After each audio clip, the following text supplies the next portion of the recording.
السلام عليكم ورحمة الله وبركاته. حامدا ومصليا أما بعد، أعوذ بالله من الشيطان الرجيم. بسم الله الرحمن الرحيم. ولا تهنوا ولا تحزنوا وأنتم الأعلون إن كنتم مؤمنين. معزز حاضرین جلسہ، دلوں کا وقار، زبان کا وقار، معزز علماء اکرام اور میرے دینی بھائی، آج میں آپ لوگوں سے ایک سوال کرنا چاہتا ہوں. Is this country someone's personal property or is it written with the blood of satisfied?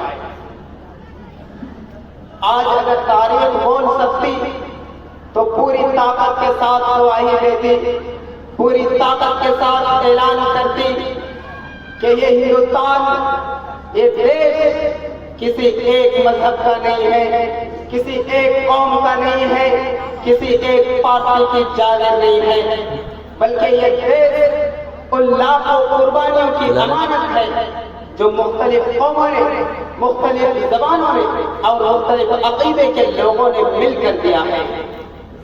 1799 کا سال یاد کیجیے، جب ٹیپو سلطان کو شہید کر دیا گیا، ان کے سر کو قلم کر دیا گیا، ان کی لاش کئی دن تک وہیں پر پڑا رہا.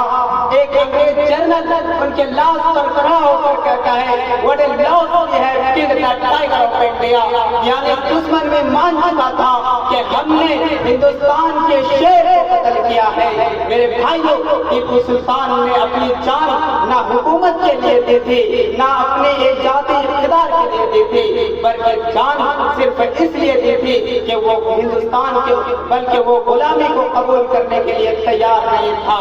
میرے بھائیوں، جب انگریزوں کے خلاف لڑائی کی بات آئی تو سب سے پہلے میدان میں کون اترا؟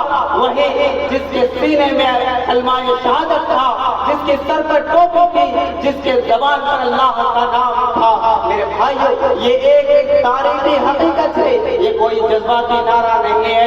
History does not but people often forget. میرے بھائیوں، ایک طرف بھگت سنگھ کو پھانسی میں لٹکایا گیا تو کیا دوسرے طرف اشفاق اللہ خان کے جسم کو ٹکڑے ٹکڑے نہیں کیے گئے؟ کیا ان کی قربانی سستی تھی؟ کیا ان کی قربانی کی شہادت کم تھی؟ کیا ان کا لہو سستا تھا؟ میرے بھائیوں، فریڈم اسٹرگل کچھ وقت کے لیے تحریک مدھم پڑی تو 1840 میں جہاد کا اعلان سب سے پہلے شاہ عبد العزیز محدث دہلوی رحمہ اللہ نے کیا، اور 1831 میں جہاد 1851 میں سید احمد شہید اور شاہ اسماعیل شہید نے بلاکوٹ پہنچا. کیوں؟ سیر کرنے کے لیے نہیں، بلکہ انہوں نے انگریزوں کے خلاف مقابلے کے لیے، انگریزوں کے خلاف لڑائی کرنے کے لیے، انگریزوں کے خلاف کھڑے رہنے کے لیے انہوں نے شہادت کے دامن کو تھامے ہوئے ہیں. نہیں میرے بھائیوں، ہندوستان ہم سے اس لیے چھینا جا رہا ہے کیونکہ ہم اپنے تاریخ کو بھول رہے ہیں، کیونکہ ہم اپنے قربانیوں کو بھول رہے ہیں، ہم اپنے ایمان کی طاقت کو کمزور سمجھنے لگے ہیں. لیکن میرے بھائیوں، یاد رکھو، یہ خاموشی، یہ سب خاموشی نہیں ہے، بلکہ یہ ضبط ہے، یہ صبر ہے، اور صبر مومن کی سب سے بڑی طاقت ہوتی ہے.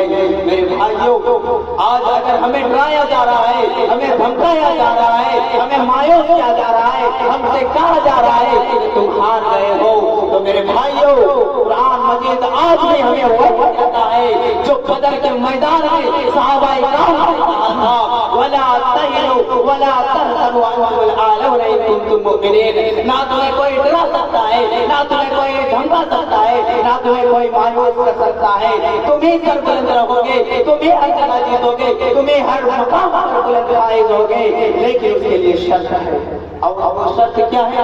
وہ شرط ہے وَإِن كُنتُم مُؤْمِنِينَ. تمہیں پکا مومن بننا ہے، تمہیں پکا ایمان والا بننا ہے، تمہیں سچا اللہ والا بننا ہے. لیکن میرے بھائیوں، یہ آیت صرف پڑھنے کے لیے نہیں نازل ہوئی تھی، یہ آیت صرف تلاوت کے لیے نہیں نازل ہوئی ہے، بلکہ یہ بتاتی ہے کہ عزت تعدادوں سے نہیں آتے، طاقت مشینوں سے نہیں آتے، اقتدار ناروں سے نہیں آتا، بلکہ سینے میں ایمان ہونی چاہیے. میرے بھائیوں، آج یہ ہندوستان ہم سے چھینا جا رہا ہے، کہہ رہا ہے کہ یہ ہندوستان ہمارا نہیں ہے، اور میں کہتا ہوں کہ یہ ہندوستان ہمارا بھی ہے. علامہ اقبال نے کیا ہے خوب کہا ہے، چین و عرب ہمارا، چین و عرب ہمارا، ہندوستان ہمارا، مسلم ہم وطن ہے سارا جہاں ہمارا. توحید کی امانت سینوں میں ہے ہمارے، آسان نہیں مٹانا نام و نشاں ہمارا. دنیا کے گنبدوں میں پہلا وہ ہر خدا تھا، ہم اس کے پاسوا ہے وہ پاسوا. میرے بھائیوں، آج ہندوستان ہم سے چھینا جا رہا ہے، آج ہمارے گھروں کو توڑا جا رہا ہے، آج ہمارے مسجدوں کو توڑا جا رہا ہے. دنیا کو ہندوستان کے سب سے نامور مسجد بابری مسجد ہم سے چھینا گیا ہے.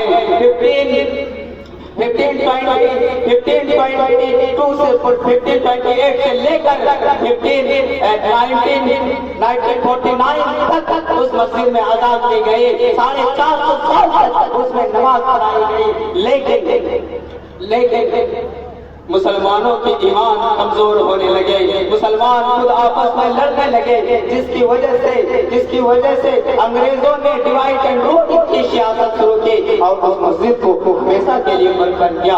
میرے بھائیوں، اس مسجد کو ایک غیر مسلم کی سیاست نے اس مسجد کو توڑنے کی کوشش کی، لیکن توڑ نہیں سکا. اور میں کہتا ہوں کہ اس مسجد کو نہیں توڑ سکیں گے، کیونکہ اس میں اللہ رب العالمین کی حفاظت ہے. اللہ رب العالمین نے جس طرح کعبے کی حفاظت کی تھی، ابراہ نے جب کعبے کو ڈھانے کے لیے آیا تھا تو اللہ رب العالمین نے خود اس کی حفاظت کی تھی. ابراہ یمن کے طاقتور حکمران بادشاہ تھا، انہوں نے یمن میں ایک کلیسا بنایا، ایک چرچ بنایا، اور کہا کہ پوری دنیا کے لوگ وہاں پہ اس کے نام سے حج کریں گے. لیکن انہیں جب پتا چلا کہ مکہ مکرمہ میں ایک گھر ہے جس میں لوگ حج کرتے ہیں، پوری دنیا کے لوگ حج کرتے ہیں، تو انہوں نے ارادہ کیا کہ میں اس گھر کو توڑ دوں گا، کعبے کو ڈھا دوں گا. تو انہوں نے اپنے لشکر کے ساتھ، اپنے لشکر کو ہاتھیوں کے ساتھ کعبے کو ڈھانے کے لیے نکلا. مکہ میں ایسا کوئی بھی آدمی نہیں تھا جو اس کا مقابلہ کر سکتا تھا، لیکن اللہ رب العالمین خود اس کی حفاظت کرتا ہے. اپنا جو مکہ پہنچتا ہے وہ حدود حرم کو پار نہیں کر پاتا ہے. اللہ رب العالمین آسمان سے ابابیل کے چونچ میں چنے کے برابر کر لے کر گرتا ہے. جو جس کے سر پر گرتا تھا وہ اس کے سر سے لے کر پاؤں تک سوراخ کر دیتا تھا. اسی طرح اللہ رب العالمین نے خانہ کعبہ کی حفاظت کیا ہے، اور آج بھی اللہ رب العالمین ہماری حفاظت کریں گے، آج بھی اللہ رب العالمین ہمیں ہماری مدد کریں گے. لیکن اس کے لیے شرط ہے، اور وہ شرط کیا ہے؟ وَإِن كُنتُم مُؤْمِنِينَ. تمہیں سچا ایمان والا بننا ہے، تمہیں پکا مومن بننا ہے، تمہیں اللہ والا بننا ہے. میرے بھائیوں، میں انہی باتوں کے ساتھ اپنی تقریر کو ختم کرنا چاہتا ہوں. آخر میں دعا ہے الہ العالمین ہم تمام مسلمان بھائیوں کو سچا مومن بنا، سچا اللہ والا بنا. آمین. وآخر دعوانا الحمدللہ رب العالمین. السلام علیکم ورحمۃ اللہ.